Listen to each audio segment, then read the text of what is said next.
Здравствуйте, я Юля Сайфан, художник. В последнее время работаю в технике масляная пастель.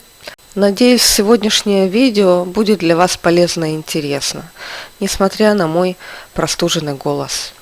Сегодня рассмотрим, что такое имприматура. С итальянского имприматура – это первый слой краски. Масляной живописи – это сложный многослойный процесс, но также это понятие относится к однотонной подложке в любой живописной технике. Имприматура, или проще сказать, цветная подложка, позволяет нам связать цвета между собой. И это отправная точка. Рассмотрим 3 способа использования имприматуры: в диапазоне аналоговой гармонии, в контрасте и в использовании нейтральных серых оттенков. Начну с аналоговой гармонии. У меня есть целое подробное видео на тему аналоговой гармонии. В конце просмотра я оставлю ссылку на него. Очень коротко говоря, мы берем цвет подложки, который будет замешан с соседними цветами на цветовом круге.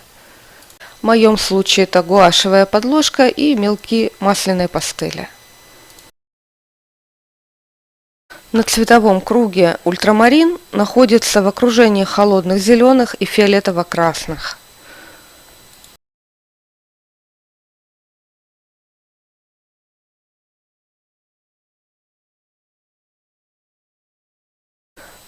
Здесь цвет имприматуры теплый, зеленый, начинает череду цветов на цветовом круге в сторону оранжевого.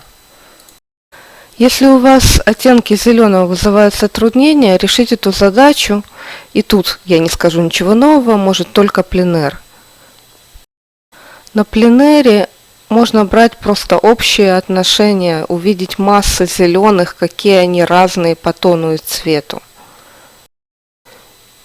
Если с коробкой масляной пастели вы выходите на улицу, стоит проверить предварительно арсенал зеленых оттенков.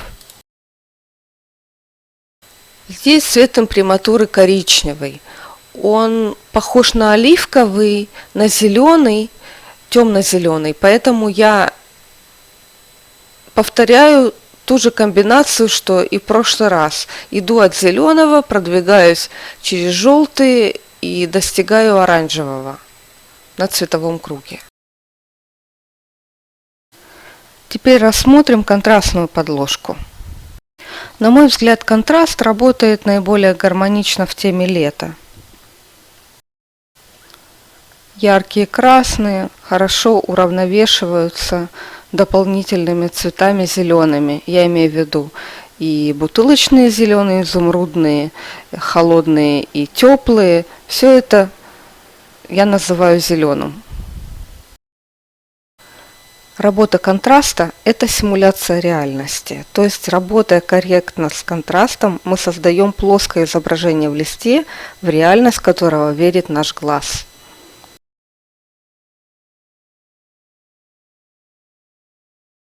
Цвет подложки открытый между красным и оранжевым. На цветовом круге я выделила оба цвета, соответственно, контраст к ним все, что напротив. Стоит коснуться неоимпрессионизма, а точнее его части, пуантилизма. Пуантилисты использовали для своих изображений точки чистого цвета. Скопление точек составляло цельное изображение. Соседние цвета не смешиваются друг с другом. Оптический эффект точек рассчитан на то, что цветовые соединения выполнит наш глаз. С фиолетовой имприматурой решение простое. Равнобедренный треугольник контрастной триады отлично подошел для данной задачи. Это простая и выгодная гармония для тех, кто хочет разобраться с темой контрастов.